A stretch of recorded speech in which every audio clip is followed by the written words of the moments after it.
అష్టావక్ర సంహిత chapter 17 talk 69. ముక్తిలో ఉండడం అంటే శాశ్వత స్థిరత్వాన్ని పొందడం. ముక్తి అన్నది శరీరానికి సంబంధించింది కాదు, ఆత్మకి సంబంధించింది కాదు, మనసుకు సంబంధించింది. ద్వంద్వము శరీరంలోనూ లేదు, అట్లా ఆత్మలోనూ లేదు. అది పూర్తిగా మనసుకు సంబంధించింది. సో శరీరాన్ని ఇన్ఫ్లుయెన్స్ చేసేది మనస్సు, ఆత్మని కనబడనీయకుండా చేసేది మనస్సు. సో ఆత్మని అంటే మూలాన్ని, ప్రశాంతతని, ఆనందాన్ని, సాక్షిని, నిష్కామకర్మని, లేకపోతే చైతన్యాన్ని, సామరస్యాన్ని మనస్సు ఇన్ఫ్లుయెన్స్ చేయలేదు, అది కనబడనీయకుండా చేస్తుంది. కానీ శరీరాన్ని మనసు ఇన్ఫ్లుయెన్స్ చేస్తుంది, శరీరాన్ని భ్రష్టు కూడా పట్టిస్తుంది, శరీరాల్లో రకరకాల విక్షిప్తలకి కారణం కూడా అవ్వచ్చు. సో ఇది చాలా ముఖ్యమైన విషయం. శరీరము, మనస్సు, ఆత్మ లేదా మూలం లేదా సంస్థిత స్థితి, ఇట్లాంటివి ఏవైనా అనుకోండి పేర్లు. సో మనస్సే ఈ రెండింటికి మధ్యలో ఉంది. మళ్ళీ ఒకసారి రిపీట్ చేసి అష్టావకుడు చెప్పిన సూత్రంలోకి వెళుతా. ఇది కాస్త జ్ఞాపకం ఉంచుకోవాల్సిన విషయం. మనస్సు శరీరాన్ని ఇన్ఫ్లుయెన్స్ చేస్తుంది, శరీరాన్ని భ్రష్టు పట్టిస్తుంది, శరీరాన్ని ఒక కొండ మీద నుంచి జంప్ చేయిస్తుంది. కానీ మనస్సు ఆత్మని ఇన్ఫ్లుయెన్స్ చేయలేదు. కానీ ఆత్మని కనబడనీయకుండా, మూలస్థితిని రివీల్ కాకుండా చేస్తుంది. ఇది ఎట్లా ఉంటుందంటే, నీ ఎదురుగా అద్భుతమైన ఆకాశం ఉంది, అది ఆత్మ అనుకో, విశాలత్వం అనుకో, ఏదైనా అనుకో. నీవున్నావు అంటే నీ మనసు ఉంది, దానికి దీనికి మధ్యన నువ్వు ఒక గోడ కట్టావు, ఒక పరద కట్టావు, తద్వారా ఆకాశం కనిపించట్లేదు అంతే. సో ఆకాశాన్ని అదే ముట్టుకోవడం లేదు, కానీ ఏదో ఒక ధారణతో, లేకపోతే భయంతో, ఫోబియాతో అట్లా ఆత్మను కనబడనీయకుండా చేస్తుంది. ఇప్పుడు ఆధ్యాత్మికత అంటే ఆత్మను ఉద్ధరించే పని కాదు. ఆత్మ ఉంది, మూలం ఉంది, ప్రశాంతత ఉంది, సుఖమైన నిద్ర ఉంది, సహజ స్థితి ఉంది, సుస్థిరమైన చిత్తం ఉంది, సంస్థితమైన స్థితి ఉంది, అన్నీ ఉన్నాయి. కానీ దాన్ని కప్పేసినటువంటి మేఘాలు ఉన్నాయి, ధారణలు ఉన్నాయి, ప్రీకన్సీవ్డ్ నోషన్స్ ఉన్నాయి, ఫోబియాలు ఉన్నాయి, భయాలు ఉన్నాయి, సాంప్రదాయాలు ఉన్నాయి, సిద్ధాంతాలు ఉన్నాయి, రకరకాల విషయ వాసనలు ఉన్నాయి. సంసారం అనే ఒక బంధం ఉంది, భావం ఉంది, నాది అన్న భావం ఉంది, నీది అన్న భావం ఉంది, ద్వైతం ఉంది, ద్వంద్వం ఉంది. వీటి వల్ల నీ మూలస్థితి నీకు ఎక్కడో దూరంగా ఉన్నట్టు, అది మర్చిపోబట్టు రకరకాల విషయాలుగా అనిపిస్తుంది అంతే. సో ఈరోజు అష్టావకుడు చెప్తున్న సూత్రం ఈ 17వ చాప్టర్లోని మూలస్థితికి సంబంధించింది. సో అష్టావకుడు ఏం చెప్తున్నాడు ఒకసారి చూద్దాం. సమాధాన సమాధాన హితాహిత వికల్పన శూన్యచిత్తేన జానాతి కైవల్యమివ సంస్థిత. రమణ మహర్షి సాహిత్యం చదివినప్పుడు తెలుస్తుంది. రమణ మహర్షి కొన్నిసార్లు ఆత్మ అన్నారు, కొన్నిసార్లు సంస్థిత స్థితి అన్నారు, కొన్నిసార్లు మోక్షం అన్నారు. ఇవన్నీ ఒకే పదం యొక్క పర్యాయవాచి. సో ఒక్కొక్కరి అనుభవంలో ఒక్కొక్క విధంగా దాన్ని వ్యక్తపరిచారు. ఒకటే అనుభవానికి రకరకాల పేర్లతో పిలిచారు. దానివల్ల కన్ఫ్యూజ్ కావాల్సిన అవసరం లేదు. ఒక్కటే గుర్తుపెట్టుకోండి, సత్యం అన్నా, మూలస్థితి అన్నా, సంస్థిత స్థితి అన్నా ఏదైనా ఎప్పటికీ మారనిది అని. అంటే దేశకాలమాన పరిస్థితులు కానీ, వాతావరణ పరిస్థితులు కానీ, నీవు జీవిస్తున్న పరిస్థితులు కానీ, నీ చుట్టూ ఉన్న వ్యక్తుల వల్ల కానీ అది ఎప్పటికీ మారదు. అదే నీవు. మొదట నువ్వు అది పొందడానికి ప్రయత్నిస్తావు, ఆ తర్వాత తెలిసింది. ఇది ఎలాంటిదంటే, ఒక వ్యక్తి భూమి మీద నిలబడి ఒక బైనాక్యులర్తో ఆకాశం వైపు చూస్తున్నాడు. ఓ గురువు వచ్చి అడిగాడు, ఏం చేస్తున్నావు? అప్పుడు ఇతను చెప్పాడు, భూమి మీద నిలబడి నేను స్పేస్ని గమనించి అర్థం చేసుకునే ప్రయత్నం చేస్తున్నాను. అప్పుడు గురువు అన్న మాటే అష్టావకుడు చెప్తున్నాడు, నీవు నిలబడ్డ ప్రదేశం కూడా స్పేస్లోనే ఉంది అన్న విషయాన్ని ఎప్పుడు మర్చిపోకన్నాడు. సో స్పేస్లో నిలబడి స్పేస్ని అర్థం చేసుకుంటున్నావు, సముద్ర గర్భంలో నిలబడి సముద్రాన్ని చూడాలనుకుంటున్నావు. భాషపరంగా, ఫిలసాఫికల్గా ఇవన్నీ కరెక్ట్. నువ్వు ఉన్న స్థితి నుంచి ఏ స్థితి నువ్వు పొందాలనుకుంటున్నావో దాన్ని అర్థం చేసుకునే ప్రయత్నం. కానీ నువ్వు ఏ స్థితిని పొందాలనుకుంటున్నావో ఆ స్థితి ఆల్రెడీ పొందే ఉన్నావు అన్నది ఆత్మజ్ఞానానికి సంబంధించిన ఒక డైమెన్షన్. సో అష్టావకుడు చెప్తున్న సూత్రం సమాధాన హితాహిత వికల్పన శూన్య చిత్తే న జానాతి కైవల్యమివ సంస్థిత. ఓ శూన్యచిత్తుడా, కాంక్ష శూన్యచిత్తుడు అసమాధానాలు హిత అహితాలు సంకల్ప వికల్పాలు ఎరుగడు.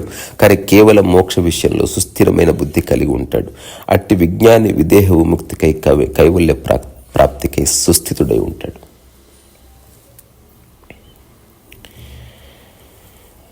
సో మనస్సులో ఎలాంటి విక్షిప్తాలు లేని స్థితి ఉందా అంటే నేను చెప్తున్నాను, ఉంది. సో మనసులో ఏది మోయకుండా ఉండొచ్చా అని ఎవరైనా అడిగితే నేను చెప్తున్నాను, నా ప్రత్యక్ష అనుభవాన్ని ఆధారం చేసుకుని చెప్తున్నాను, ఏది తీసుకోకుండా మనస్సు నిరంతరం ఖాళీగా పెట్టుకోవచ్చు. నీ గదిని ఏ పనికిరాని చెత్తతో నింపకుండా ఉంచొచ్చు. ఉన్న వస్తువులతో ఏ తాదాత్మ్యం లేకుండా, నాది అనుకోకుండా జస్ట్ స్వాభావికంగా వాటిని సందర్భ జ్ఞానంలో నుంచి అనుభవించవచ్చు కూడా. సో అష్టావక్రుడు చెప్తున్నది అదే. ఎవడు జ్ఞాని? అసమాధానాలు హిత అహితాలు సంకల్ప వికల్పాలు లేనివాడు. ఈ భూమి మీద ఉన్న ప్రతి ఒక్కడు సంకల్పం చేస్తాడు. నేను ఇది చేయాలి, ఇది సాధించాలి, ఇది ప్రూవ్ చేయాలి, కుచ్ కరికే దిఖానా, నా బంధువుల్లో నేను గొప్పగా కనబడాలి, నాకు పేరు రావాలి, అందరూ నన్ను ప్రశంసించాలి, అందరి ముందు నన్ను పొగడాలి. ఇట్లాంటివన్నీ కూడా, ఇవన్నీ ఎక్కడి నుంచి వస్తున్నాయి? ఎప్పుడన్నా ఆలోచించారా? ఎవరైనా మిమ్మల్ని ప్రశంసిస్తే మీకు ఆనందం కలుగుతుంది. దానికి కారణం ఏమిటి? సో ఆధ్యాత్మిక అన్వేషణ చేయడానికి ఒక్కదాన్ని పట్టుకుంటే చాలు. మిమ్మల్ని పొగిడితే ఆనందపడ్డారు, మిమ్మల్ని తెగిడితే అంటే తిడితే బాధపడ్డారు. ఈ ఒక్క విషయం గోడ మీద రాసుకోండి. దీనికి కారణం ఏమిటి అసలు? దీనిలోకి ఎంక్వైరీ చేస్తే అంటే విచారణ చేస్తే వచ్చే జవాబులో ఆధ్యాత్మికతకు సంబంధించిన అన్ని జవాబులు ఉన్నాయి. ఏ ఒక్కదాన్ని పట్టుకొని మీరు సరైన విచారణ చేసిన మిగిలేది స్వప్రకాశమైనటువంటి నేను. రమణ మహర్షి చెప్పింది అంటే ప్రాపంచికమైన ఐడెంటిటీస్ లేని, ప్రాపంచికలో డెవలప్ అవ్వాలని లేకపోతే గుర్తింపు పొందాలని ఏ పరుగు లేని ఒకానొక్క శూన్య మనోదశ. శూన్య చిత్తం అంటే ఏమీ ఉండకపోవడంగా, థాట్లెస్ స్టేట్. ఇది కూడా చాలామందిని మిస్లీడ్ చేసిన ఒక డైమెన్షన్. ఏమీ లేని మనసు ఎప్పటికి ఉండదు. ఓ గ్లాసులో నీళ్లు లేవంటాడు, ఇంకొకటి అంటాడు గ్లాసులో గాలి ఉంది కదా, లేదా గ్లాసులో స్పేస్ ఉంది కదా. సో ఏది లేని స్థితి ఇక్కడ ఏది లేదు, అలా ఉండనే ఉండదు. కానీ ఉన్నదాన్ని దాంతో తాదాత్మ్యం లేని స్థితి thoughtless state. So thoughtless state అనే ఉద్దేశంతో ఎవరైతే ధ్యానం చేస్తున్నారో లేకపోతే ఎవరైతే ఒక అవధారణ చేస్తున్నారో అట్లాంటి వాళ్ళంతా మరొక థాట్ని ప్రతిష్ఠించుకుంటున్నారు. సో నేను థాట్లెస్ స్టేట్ కోసం నేను ప్రయత్నం చేస్తున్నా అన్నది కూడా ఆలోచనే. నేను ఆలోచనలు లేకుండా ఉండాలనుకుంటున్నా అన్నది కూడా ఆలోచనే. So you can never create thoughtless state. అది సహజంగా ఆవిర్భావం జరుగుతుంది.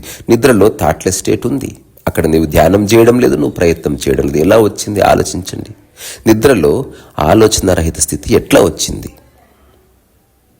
సో నిద్రలో ఆలోచన సహిత స్థితి ఉంది, దానికే కలలు అని పేరు.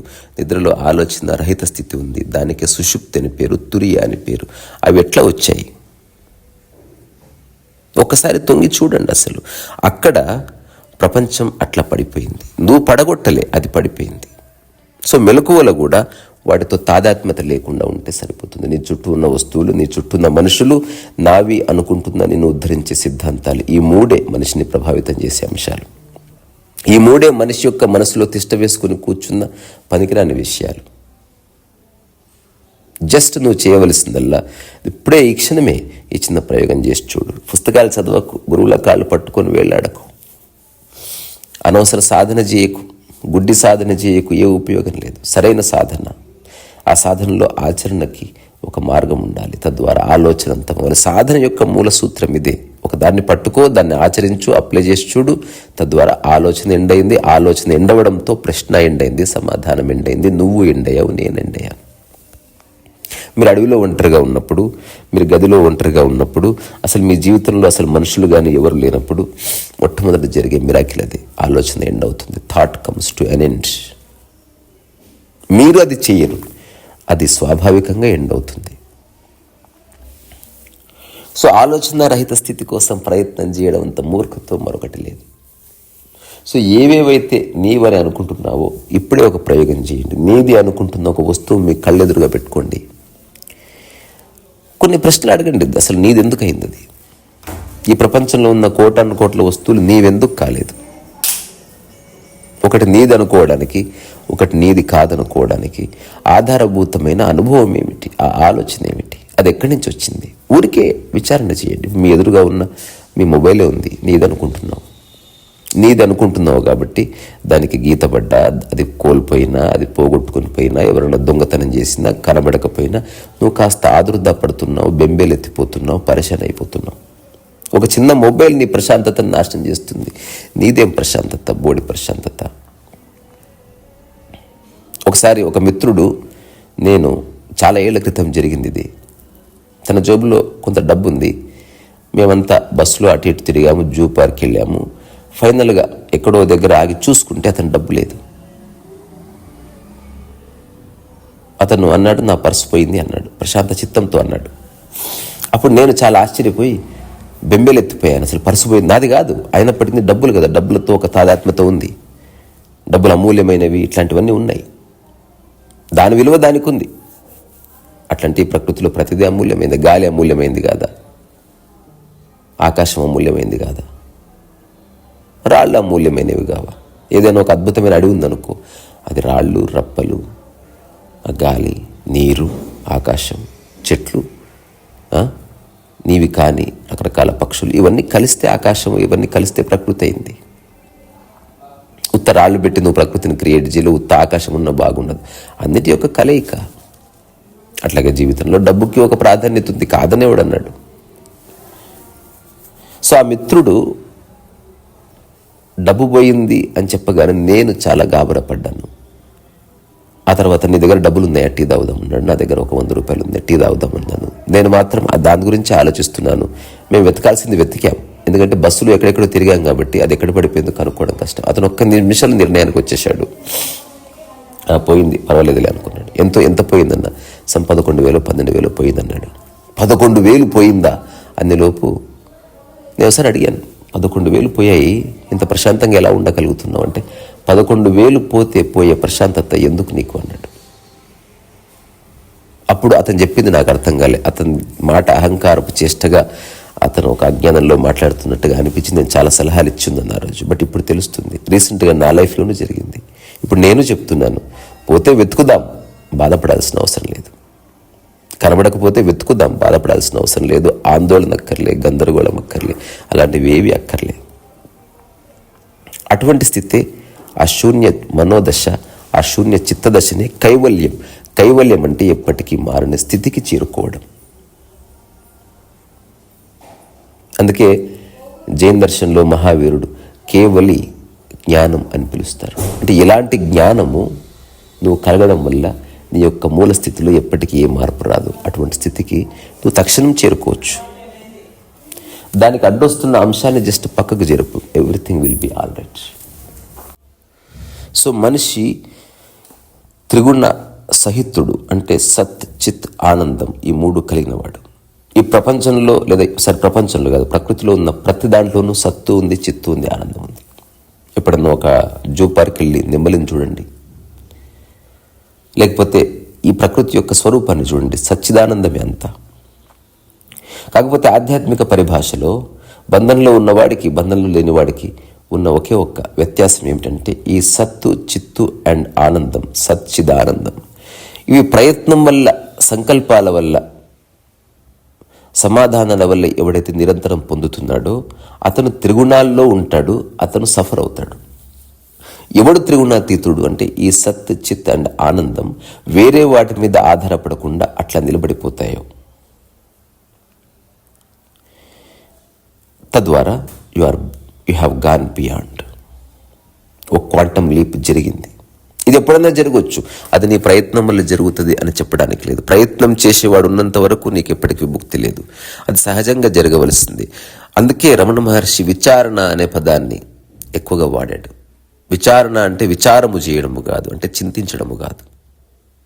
ఒక దాని వైపు జస్ట్ చూడడం, అసలు అది ఏమిటి, దానికి నీకున్న సంబంధం ఏమిటి, ఈ నాది అనుకుంటున్నది పోయినప్పుడు బాధ ఎందుకు కలుగుతుంది, ఈ ఒక్క విషయం గురించి విచారణ చేయండి చాలు.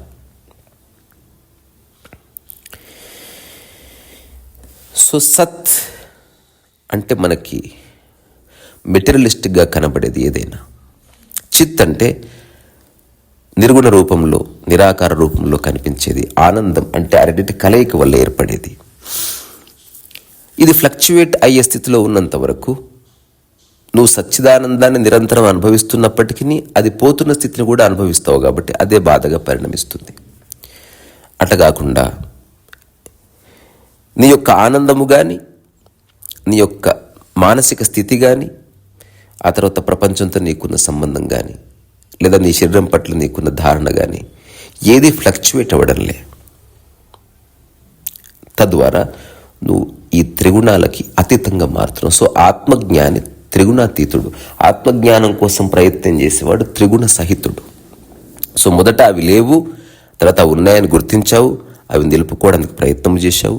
ఫైనల్గా తెలిసిందే అది నిలుపుకున్నా నిలుపుకోకపోయినా అది ఖచ్చితంగా ఉండేవే, అది నువ్వు క్రియేట్ చేసేది కాదు, కాబట్టి ఎప్పటికీ అలాగే ఉంటాయని తెలుసుకోవడం.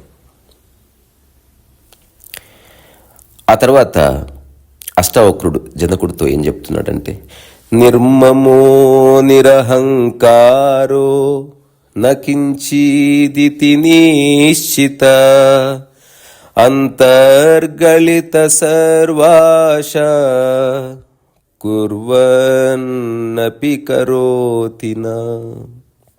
ప్రతి సూత్రం మనకు సంస్కృతిలో ఉంది కాబట్టి ఏదో ఒక కొత్త భాష విన్నట్టు అనిపిస్తుంది, కానీ దాన్ని తెలుగులో తర్జుమా చేసుకుంటే ఎంత అద్భుతం అసలు. సో అంతరంగంలో అన్ని విధాల ఆశలు అంతరించిన ఆత్మజ్ఞాని మమతాశూన్యుడు, అహంకార రహితుడు. నాది ఏ కొంచెమూ లేదనే నిర్మల భావంతో నిస్వార్థంగా నిష్కామ్యంగా పరమేశ్వర కార్యం అన్ని ప్రజాకార్యాలు నిర్వహిస్తాడు. కానీ అందులో ఆసక్తి స్వార్థ వాసన ఏముండదు. ఇది నిష్కామ కర్మ యొక్క పరిభాష. సో అందరితో సంబంధం కలిగి ఉండు, మమత లేకుండా చూసుకో. ఇది ఇప్పుడున్న ఈ ప్రపంచంలో ఉన్న రకరకాల మనుషులు అనుభవించే స్థితికి విపరీత స్థితిగా అనిపిస్తుంది. మమతానురాగాలు లేకపోతే ఎట్లా? టీవీ సీరియల్స్లోనూ మమతానురాగాలి, చూడండి ఎట్లా పీకులాడుతున్నారు. ప్రతి ఇంట్లోనూ మమతానురాగాలి, చూడండి ఎంత గొడవ పడుతున్నారు. ఈ ప్రపంచం అంతా మమతానురాగాల ఆనంద నిలయం, ఎట్లా పీకులాడుతున్నారు, ఎన్ని యుద్ధాలు చూడండి ఒకసారి. సో మమత, అనురాగము, రాగము ఇట్లాంటివన్నీ అవసరమే లేదు. సో దీనికి ఒక దగ్గర దారి ఏమిటి? శాశ్వతమైన మమత కాకుండా తాత్కాలిక మమతలోకి రావాలి. అప్పటికప్పుడు తింటున్నావు, కంచాన్ని గట్టిగా పట్టుకొని తిను, తాత్కాలిక మమత. ఇంటికి ఎవరో బంధువులు వచ్చారు, వాళ్ళకి చక్కగా సేవ చేయి, తాత్కాలిక మమత. నువ్వు ఆటో ఎక్కావు, ఆటో సీటు బాగుందా లేదా, డ్రైవర్ తాగున్నాడా లేదా చూసుకొని ఆ తర్వాత డ్రైవ్ చేసుకో, ముందుకెళ్ళు, తాత్కాలిక మమత. ఒకసారి ఆటో దిగిపోయావు, ఒకసారి బంధువులు వెళ్ళిపోయారు, ఒకసారి భోజనం అయిపోయింది, కంచాన్ని వదిలేయి, బంధువుల్ని వదిలేయి, ఆటోని వదిలేయి, మనసులో దేన్ని మోయకు, మమత ఎండైపోయింది. తద్వారా శూన్య చిత్త దశ నువ్వు ఎప్పుడు అనుభవిస్తూ ఉంటావు. సో నేను ఆత్మదర్శనంలో ఒక చిన్న అనాలజీ రాశాను, ఎలా ఉండాలి ఒక జ్ఞాని యొక్క మనసు అంటే. మొదట రాసింది లాడ్జ్ లాగా ఉండాలని, తర్వాత తెలిసింది అది కూడా కరెక్ట్ అనాలజీ కాదు. ఒక సత్రం లాగా ఉండాలి. సత్రంలో చాలామంది వస్తుంటారు పోతుంటారు, కానీ ఆ సత్రం యొక్క యజమానికి 100% తెలుసు ఇక్కడ ఎవరు శాశ్వతంగా ఉండిపోవడం లేదు. ఎవరన్నా శాశ్వతంగా ఉండాలని అనుకుంటే వాళ్ళకి దగ్గరికి వెళ్ళి గౌరవంగా చెప్పి సాగనంపేస్తాడు. ఎవ్వరూ 2-3 రోజుల కంటే ఎక్కువ ఉండాల్సిన అవసరం లేదు. దానికే సత్రం అని పేరు. ఈ ప్రపంచమంతా సత్రం అని తెలుసుకో. నువ్వు నివసిస్తున్న గది కూడా సత్రమే అని తెలుసుకో. ఒక చిన్న కథ ఉంది. ఒక రాజు పొద్దున్నే నిద్ర లేచి సూర్యోదయం చూద్దామని పోతాడు. అక్కడి నుంచి కోట కింద చూస్తే ఒకానొక రోడ్డు మీద ఒక వ్యక్తి పడుకుని ఉంటాడు, ఒక చిన్న డేరా వేసుకుని ఉంటాడు. అక్కడున్న సైనికులకు చెప్తాడు, అతను ఎవడో కనుక్కోండి, గూఢచార ఎవరతను. ఈ మధ్యకాలంలో ఆ డేరా ఎప్పుడు కనిపించలేదు. ఈ మధ్యనే ఆ డేరా వేసుకున్నాడు. అతను అక్కడ ఎందుకు వేసుకున్నాడు? పర్మిషన్ ఉందా లేదా? ఆ తర్వాత వెళితే అతను ఏమి చెప్పడు. తద్వారా రాజు దగ్గరకు తీసుకొని వస్తారు. అప్పుడు రాజు అడుగుతాడు, ఆ డేరా ఎందుకు వేసుకున్నావు అంటే నివసించడానికి. దానికి పర్మిషన్ ఉందా అంటే పర్మిషన్ ఇచ్చేవాళ్ళు ఎవరు ఇక్కడ? పోనీ నువ్వు పర్మిషన్ ఇవ్వాలనుకుంటే నువ్వు ఇవ్వు, పోయిందేముంది. నీకు ఏదైనా పర్మనెంట్ హౌస్ కట్టియేనా? నువ్వు చూస్తే సాధువులాగా ఉన్నావు అన్నప్పుడు ఆ సాధువు నవ్వి చెప్తాడు, నువ్వు కట్టుకున్న ఈ పర్మనెంట్ హౌస్లో నువ్వే పర్మనెంట్గా ఉండబోవడం లేదు, అసలు పర్మనెన్స్ ఎందుకు? సో జీవితం అంటేనే abiding the law of impermanence, understanding it to the core of it. So నువ్వు అనుభవిస్తున్న వస్తువులు కానీ, నువ్వు ఉంటున్న ప్రదేశము కానీ, నువ్వు నివసిస్తున్న మనుషులు కానీ, నా అనుకుంటున్న రకరకాల విషయాలు కానీ, అవన్నీ సత్రం యొక్క మూల స్వభావాన్ని పోల్చుకొని చూస్తే నీకు తక్షణ విముక్తి. నిర్మమో నిరహంకారో నకించిదితి నిశ్చిత. సో అహంకార, మమకార, అభిమాన శూన్యుడు, ధన్యుడు, మాన్యుడు. సో అంతర్గళిత సర్వాశ. ఇందులో 2-3 సార్లు ఈ ఫ్రేజ్ వస్తుంది, గళిత ధీ, అంతర్గళిత. సో నేను చేస్తున్నా అన్న భావన నశించే స్థితి ఆ గళిత స్థితి. ఇది ఎలా ఉంటుందంటే ఆత్మజ్ఞానానికి సంబంధించిన లేదా జ్ఞానికి సంబంధించిన ఒకానొక స్థితి. ఒక సబ్బు నీళ్ళల్లో కదుపుతూ ఉండు, మెల్లగా సబ్బు డిసప్పేర్ అయిపోతుంది.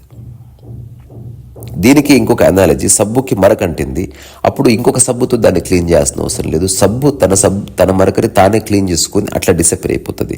సబ్బే లేకపోతే మరక ఎట్లా అంటుకుంటుంది. సో అట్లా కర్త అనే భావన నిన్ను ఇబ్బంది పెడుతుంది అని గుర్తించు. నేనే చేస్తున్నాను, నేను కాబట్టి చేశాను, నా ద్వారా ఇది సాధ్యము, నేను నేను నేను అనే భావనే మనిషి అనుభవించే అన్ని సమస్యలకు కారణమని నువ్వు గుర్తిస్తున్నావా లేదా? గుర్తించకపోతే నో ప్రాబ్లం.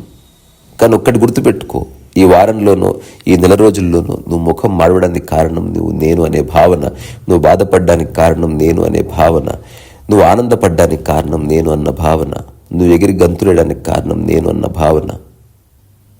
సో నువ్వు సృష్టించుకున్న అన్నిటి మధ్యన నువ్వు ఉండడానికి కారణం నేను అన్న భావన, నిన్ను బంధిస్తుంది నేను అన్న భావన. ఈ విషయం ఒక్కసారి చూస్తే ఏది మారదు, జస్ట్ నేను అన్న భావన పోయింది, కర్త పడిపోయింది. ఇది నాది, దీని కార్యకర్తను నేను అన్న గర్వం, అహంకారం లేనివాడు నిజమైన మానవుడు. ఇంతకంటే అద్భుతమైన సూత్రం ఈ ప్రపంచంలో ఇంకెక్కడుంది?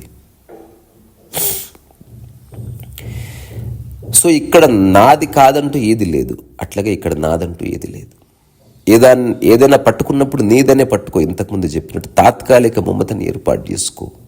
తాత్కాలిక నా, శాశ్వత నా అని ఆత్మదర్శనంలో ఒక చాప్టర్ రాశాను, వీలైతే చదవండి. చిన్న చాప్టర్, కానీ that gives you right perspective towards life. లేకపోతే ఇరుక్కుపోతారు. ఇప్పుడు ఎవరైతే ఈ యొక్క సోకాల్డ్ స్పిరిచువల్ బుక్స్ చదువుతున్నారో they are coming to final and logical conclusion which is mechanical conclusion. అదేమిటి? అసలు నాదంటూ ఏది ఉండకూడదు. అట్లా కుదరదు. తాత్కాలికంగా నువ్వు ఒక నాని పట్టుకోవాల్సిందే, ఏర్పాటు చేసుకోవాల్సిందే. తాత్కాలికం కాబట్టి దాన్ని ఎలాగో వదిలేస్తావు. నువ్వు ట్రైన్లో 2 రోజులు జర్నీ చేయొచ్చు, ఇది నా బెర్త్ అని చెప్తావు. ట్రైన్ దిగిన మరుక్షణం నా బెర్త్ పోయింది, ట్రైన్ పోయింది, ఆ ట్రైన్కి సంబంధించిన అన్ని అనుభవాలు పోయి, ట్రైన్లో కలిసిన వాళ్ళు మర్చిపోయావు, అన్నీ మర్చిపోబడ్డది. ట్రైనే డిసప్పేర్ అయిపోయింది నీ మనసులో. ఇంకా ట్రైన్కి సంబంధించిన బెర్త్ ఎక్కడ గుర్తుంటుంది? ఆ బెర్త్ మీద కూర్చున్న ఆపోజిట్ ప్రయాణికుడు ఎట్లా గుర్తుంటాడు? ఏవి నువ్వు క్యారీ చేయడం లేదు, బట్ తాత్కాలికన ఎస్టాబ్లిష్ అయింది. ఆ తాత్కాలికన మర్చిపోబడ్డది. ఇది శాశ్వతం కాదని తెలుసుకోవడంలో నీ విముక్తి ఉంది. సో అహంకారం అంటే ఏంటి అంటే ఏదైతే నీ చుట్టూ ఉన్నాయో అవి నావి అని శాశ్వతంగా అనుకోవడం. అహంకార శూన్యత అంటే ఏమిటి? ఏవైతే నా చుట్టూ ఉన్నాయో నా అవసరానికి మాత్రం ఉపయోగపడుతున్నాయి, ఏవి నావి కాదు. తాత్కాలికంగా అన్ని నావే, బట్ నిజంగా మూలంగా గన్ పాయింట్ బ్లాంక్లో గన్ పెట్టి అడుగుతుంది, నథింగ్ ఈజ్ మైన్ అని చెప్పేస్తావు అంతే. సో ఇట్లాంటి నిశ్చయ జ్ఞానం, నిర్మమో నిరహంకారో నకించి దితి నిశ్చిత. సో అష్టావక్రుడు మాటికి పదే చెప్తాడు, నిశ్చయ జ్ఞానంలోకి రా. నిశ్చయ జ్ఞానం అంటే ఏ అవుట్ సైడ్ ఏజెన్సీ వల్ల ఎప్పటికీ మారినది, ఇన్ఫ్లుయెన్స్కి బియాండ్. ఇప్పుడు రమణ మహర్షి నిశ్చయ జ్ఞానం కలవాడు. అది ఎట్లా తెలుస్తుంది? కాలంలో తెలుస్తుంది, ఆచరణలో తెలుస్తుంది. అది వేరే వాళ్ళ వల్ల ఆ స్థితి మారదు. అసలు ఆ స్థితిలో అసలు వేరే అనేవాడే లేడు. రమణ మహర్షిని ఎవరు అడిగారు, అసలు వేరే వాళ్ళతో మన ప్రవర్తన ఎలా ఉండాలి అంటే, అసలు వేరే వాడు ఎవడు లేడని తెలుసుకున్నాడు ఆయన. అల్టిమేట్ స్టేట్మెంట్ అది. అది తెలుసుకోవాలంటే నువ్వు విచారణ చేయాలి. నీకు అన్యంగా ఏది లేదు, ఉంటే నీలో భాగంగా ఉన్నాయి, లేదా నీవు కూడా లేవు. నిద్రలో నీవు లేవు, నీ మనసు లేదు, నీ శరీరం లేదు. మెలకువలో నీవు ఉన్నావు, నీ శరీరం ఉంది, నీ మనసు ఉంది, నీ వస్తువులు ఉన్నాయి. అట్లాగే సమస్త ప్రకృతి ప్రపంచం అంతా ఉంది. అంతా నాదనుకో, కానీ తాత్కాలికంగానే నీదనుకో. సో అన్నీ అనుభవించు తాత్కాలికంగా, కానీ శాశ్వతంగా అది నీవు అట్టి పెట్టుకోవాలనుకుంటే మాత్రం ఆ క్షణమే నీ మనస్సు బాధలోకి ఎంటర్ అవుతుంది. ఇందులో ఏ సందేహం లేదు. ఆ తర్వాత అష్టవక్రుడు చెప్తున్న ఈ పై సూత్రంలో మూలస్థితి ఏమిటంటే, కర్తృత్వ భావన లేని ఒకానొక స్థితికి రా, అంతే. That's all. ఇది నువ్వు ఆల్రెడీ నీ అనుభవంలో ఉన్నది. అదేమిటి? కర్త లేడు. ఎవరికన్నా నీళ్ళు ఇచ్చావు, కర్త లేకుండానే ఇస్తున్నావు. ఎప్పుడన్నా ఒక స్విచ్ వేసావు, ఫ్యాన్ స్విచ్, కర్త లేకుండానే చేస్తున్నావు. చెక్ చేసుకో. సో కర్తా స్థితి లేని స్థితి నీ స్థితి. నేను ఇబ్బంది పెడుతున్నది, నేను బాధ పెడుతున్నది కర్తాభావననే అని గుర్తించు. ఈరోజుకి చివరి సూత్రం, మన ప్రకాశ సమ్మోహ స్వప్నజాడ్య వివర్జిత దశాం కామపి సంప్రాప్తో భవేద్ గలిత మానస. మళ్ళీ పదం వచ్చింది, గలిత మానసం. గలిత మానసం అంటే నేను చేస్తున్నా అన్న భావన వెళ్ళిపోవడం, ఇంతే. లేదా నిన్ను నువ్వు పక్కకు తప్పించుకోవడం, పక్కకు జరిపేసుకోవడం. సో గళిత మానసం ఉన్నవాడెవడు? మనస్సు లేని జ్ఞాని అని. ఒక చిన్న పిల్లవాడు మనస్సు లేకుండా ఉంటాడు. అట్లాగే ఒక జ్ఞాని మనస్సు లేకుండా ఉండడం అంటే నిలిచిపోయిన ఆలోచనలు ఏమి లేని, నిలిచిపోయిన ధారణలు ఏమీ లేని, అబద్ధాలు క్యారీ చేయని, నీ గురించి నీకు తప్పుడు ధారణలు ఏవి క్యారీ చేయని ఒకానొక శూన్య మనోదశ. సో ఈ సూత్రంలో అష్టావకుడు ఏం చెప్తున్నాడు? ఓ నిశ్చల నిర్మల మనస్వి జనక, నీకు సంసార వాసనలు వీడిపోయాయి, నీకు మమతాపూర్ణమైన మనస్సు హరించింది, అమనస్సు కూడా వైనావు. చాలా మంచిది. మనఃప్రకాశంతో చిత్తం శాంతం పొందింది, మోహ స్వప్నం తొలగింది, మేఘం వెళ్ళిపోయింది, జడత్వం వివర్జితమైపోయింది, సుషుప్తి దశ అంతమైంది, అంతఃకరణ ప్రవృత్తి అస్తమించింది.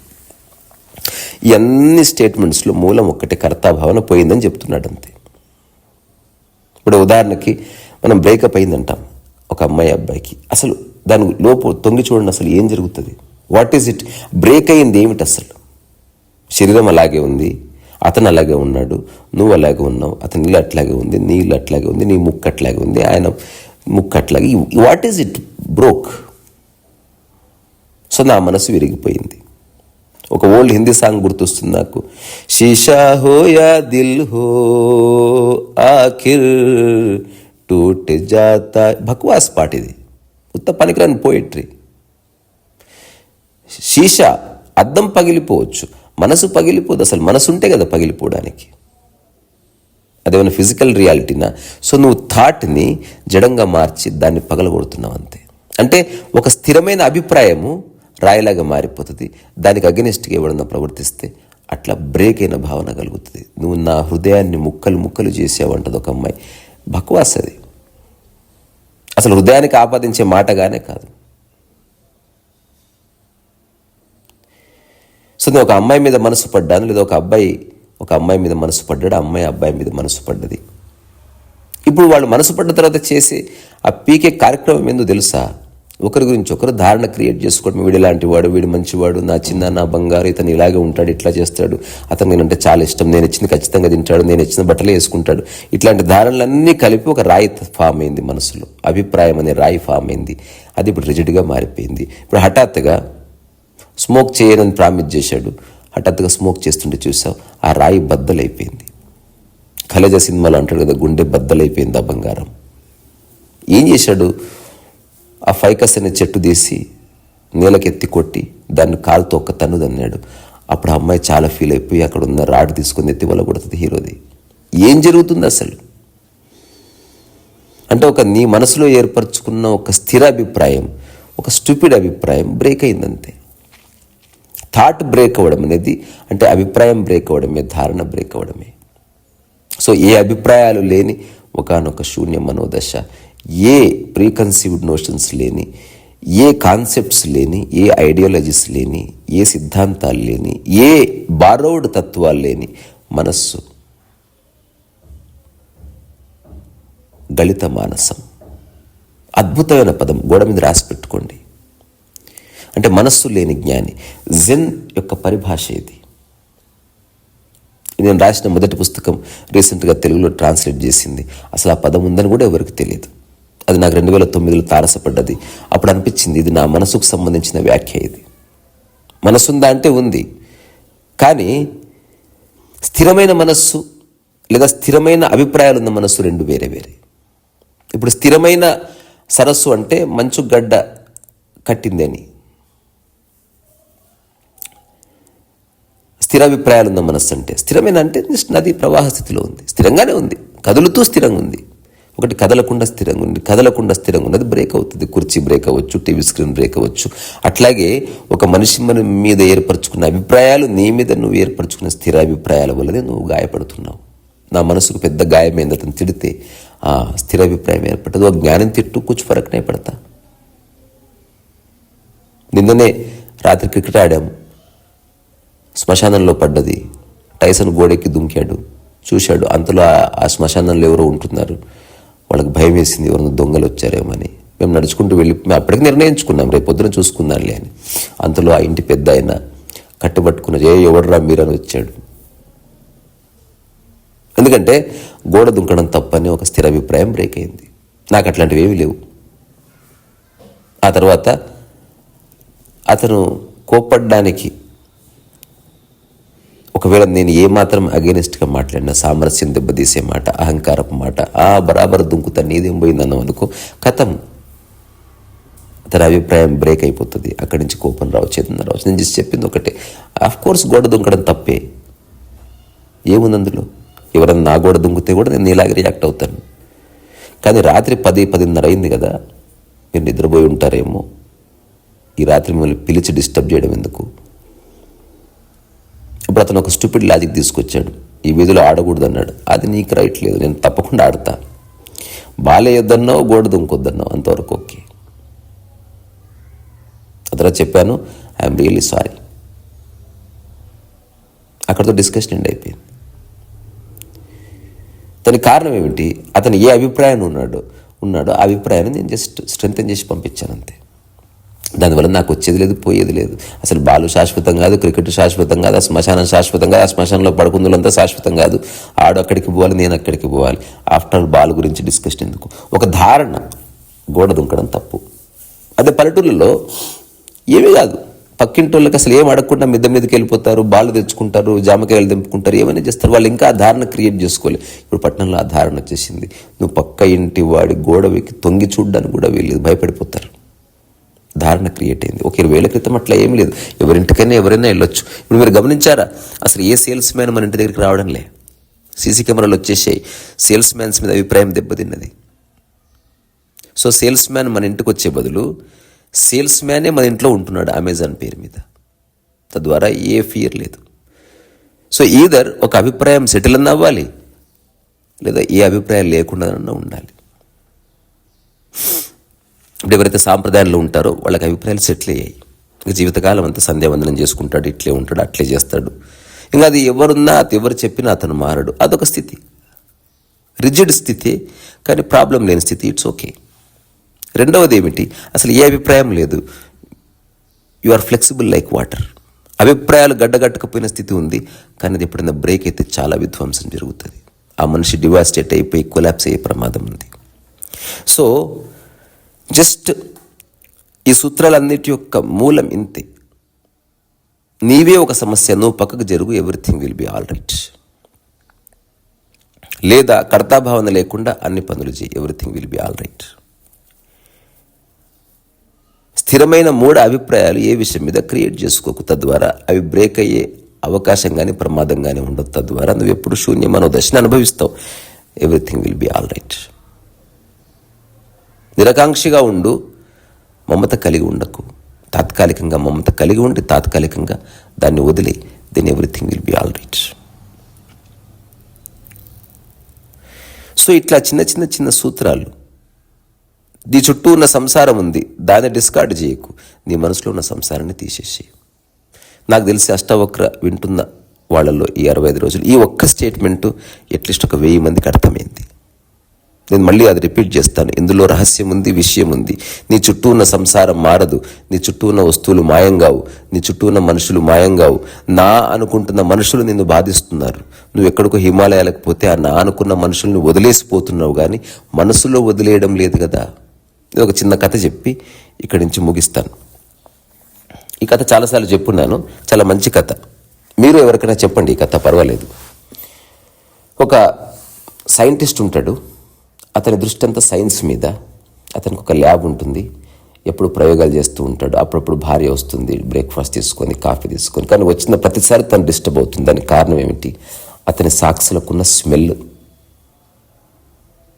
రాగానే గొడవ పడుతుంది. తర్వాత నేను మర్చిపోయాను బంగారం అంటాడు.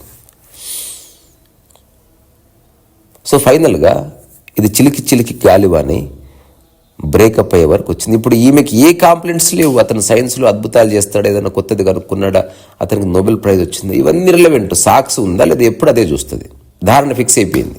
ఇప్పుడు తన మనసు కనుక బ్రేక్ అయితే సాక్స్ బ్రేక్ చేయవలసిందే. ఫైనల్గా ఒకసారి వచ్చింది. ఎన్నిసార్లు చెప్పినా నువ్వు మారడం లేదు. ఎదుగో కొత్త సాక్సుల జత, ఇది నీ దగ్గర పెట్టుకో. సాయంత్రం ఒక పార్టీ ఉంది, ఆ పార్టీకి మనం వెళుతున్నాం, నువ్వు రావాలి. సాక్సుల జత నువ్వు మార్చుకోకుండా వచ్చావే అనుకో, ఆ స్మెల్ వచ్చింది అనుకో, దాని అర్థం మనం డైవోర్స్ తీసుకుంటున్నాం. No more further discussion. అతని గుండె గుబేలన్నది. వామ్మో, జస్ట్ సాక్సుల వల్ల నా జీవితం నాశనం అయ్యేటట్టుందని అనుకొని గోడ మీద రాసి పెట్టుకున్నాడు. తన అసిస్టెంట్స్కి చెప్పాడు, రిమైండర్ పెట్టుకున్నాడు. పార్టీకి వెళ్లే ముందు సాక్స్ మార్చుకొని వెళ్ళాలి, పార్టీకి వెళ్లే ముందు సాక్స్ మార్చుకునే వెళ్ళాలి. ఇది ఫిక్స్ అయిపోయాడు. ఆ రోజు ఏ సైన్స్ ప్రయోగాలు లేదు. సాయంత్రం ఎప్పుడైతుందా సాక్స్ మార్చుకుందామా అనుకున్నాడు. ఎందుకంటే ముందే మార్చుకుంటే మళ్ళీ స్మెల్ వస్తే. కరెక్ట్గా పార్టీకి వెళ్లే ముందు సాక్స్ మార్చుకున్నాడు, వెళ్ళాడు, పార్టీకి వెళ్ళాడు, చాలా హ్యాపీగా ఉన్నాడు. భార్య కూడా ఈ నమ్మకంతోనే సాక్స్ మార్చుకుని ఉంటాడన్న నమ్మకం దగ్గరకు వచ్చింది. కానీ రాగానే చాలా డిసప్పాయింట్ అయిపోయింది, చాలా కోప్పడ్డది. అక్కడ బరస్ట్ అయిపోయింది, తన హృదయం బద్దలైపోయింది. ఎన్నిసార్లు చెప్పాను నీకు సాక్స్ మార్చుకొని రమ్మని, నీకు కొత్త సాక్స్ ఇచ్చిన తర్వాత కూడా నువ్వు మార్చుకొని రాలేదు. అప్పుడు అందరి ముందు అతను చెప్పాడు, నేను సాక్స్ మార్చుకున్నాను, నువ్వు అరవద్దు, సాక్స్ మార్చుకున్నాను. మరి కంపు ఎక్కడి నుంచి వస్తుంది అంటే, నేను సాక్స్ మార్చుకున్నానన్న విషయం నువ్వు నమ్ముతావో లేదో అని ఆ పాత కంపు కొట్టే సాక్స్ నాకు జోబులో పెట్టుకొని వచ్చానని చెప్పాడంట. ఇప్పుడు ఎవరెవరైతే సన్యాసం తీసుకొని ఇల్లు వదిలేసిపోతున్నారో ఆ కంపు కొట్టే సాక్స్ని వాళ్ళ మనసులో పెట్టుకొనే పోతున్నారు. నువ్వు ఎక్కడ పోతే ఏమి, నీ మనసులో ఉన్న సంసారం పోనంత వరకు, నీ మనసులో మనుషుల్ని మోయినంత వరకు. సో మనుషుల్ని మర్చిపోవడం వేరు. సినిమాకి వెళ్తే కూడా 3 hours మర్చిపోతాం. అది కాదు కావాల్సింది. అసలు ఎవరిని మోయనే వద్దు. నువ్వు మీరు ఒక చిన్న ప్రయోగం చేయండి. ఒక వారం రోజులు అసలు ఎవరికి ఏమీ చెప్పకండి. నీ బోడి సలహాలు వచ్చినా ఇవ్వకపోయినా అంత బాగానే ఉందని తెలుసుకోండి. ఇప్పుడు ఎవరో తింటున్నారు, మెతుకులు కింద పడ్డాయి, ఎంబడే సలహా ఇచ్చేసేయాలి. ఎవరో లైట్ బంద్ చేయకుండా వచ్చారు, సలహా ఇచ్చేయాలి. అందరినీ జీవితాలను ఉద్ధరించడమే నీ పని అయిపోయింది. నీకు లైట్లు బంద్ చేయడం ఇష్టమైతే నువ్వు లైట్ బంద్ చేయి, ఎవరు లైట్ ఆన్ చేసినా క్యా ఫరక్ పడతా. నువ్వు మెతుకులు కింద పోయకుండా తినాలని నీకు అనిపిస్తే మెతుకులు కింద పోయకుండా నువ్వు తిను. నీవెవరు ప్రతి ఒక్కరికి సలహాలు ఇవ్వడానికి? నీకెవరు చెప్పారు మెతుకులు కింద పోయకుండా తింటేనే మంచిగా తినడం అని? Who said it? ఎవరెవరైతే వేస్ట్ అవుతుందని చెప్తున్నారో రకరకాల వ్యక్తులకు, వాళ్ళ ఎనర్జీ వేస్ట్ చేసుకుంటున్న సంగతి వాళ్ళకి తెలీదా? తెలియదు. సలహాలు ఇస్తే ఈగో సాటిస్ఫాక్షన్ జరుగుతుంది. పక్క వాళ్ళని ఉద్ధరించాలన్న ఈ దరిద్రపు అలవాటు పోవాలి అసలు ఫస్ట్. సో జ్ఞానం నీకు వచ్చిందా?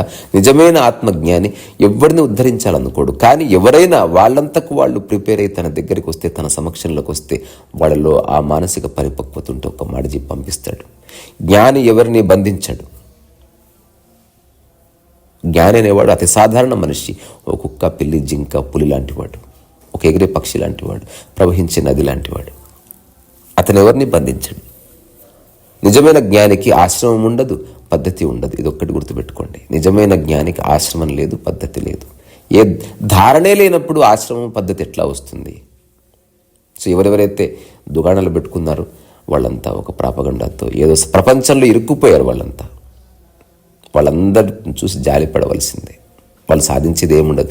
వాళ్ళు ఎవరెవరైతే వాళ్ళ దగ్గరకు వచ్చి అసంఖ్యాకమైన జనాలు ఉన్నారో వాళ్ళని వేరే పద్ధతుల్లో ఇరికిస్తారు, వేరే విషయాల్లో వాళ్ళని బిజీగా ఉంచుతారు. లిబరేషన్ అనేది పూర్తిగా మనస్సులో అసలు గురువు లేడు, సాంప్రదాయం లేదు, పద్ధతి లేదు, ఏం లేదు, కంప్లీట్. కానీ అవన్నీ లేవని నేను అనడం లే, తాత్కాలికంగా ఉంటాయని మాత్రమే చెప్తున్నాను. బాత్రూమ్ లాగా తాత్కాలికంగా వాడుకో, బయటికి రా, బాత్రూమ్ని మోయకు.